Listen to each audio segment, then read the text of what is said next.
চলো আজ তোমাদেরকে খুব সুন্দর একটা জিনিস শেয়ার করি। হ্যান্ডমেড একটা জুয়েলারি, যেটা একটা দিদিভাইকে দিয়ে কাস্টমাইজ করিয়েছিলাম। এর উপরে লেখা নামটা আমারই বলে দেওয়া, আর দিদিভাইকে যেরকম ডিজাইন দিয়েছিলাম সেইভাবেই সে তৈরি করে দিয়েছে। যখন চাকরি করতাম একটা টাকা প্রত্যেক মাসে বরাদ্দ করে রাখতাম জুয়েলারি কেনার জন্য, অক্সিডাইজ রেপ্লিকা। তখন এইসব জুয়েলারিগুলো ভীষণ ট্রেন্ডে চলছে, তাই জন্য আমিও কারি কারি কিনে বক্স ভর্তি করতাম।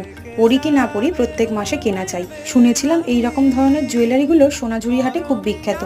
এখন আমার নজর এই জুয়েলারিগুলোর উপরে পড়েছে, যেখানেই দেখি পারলে একটা কিনে নিয়ে আসি।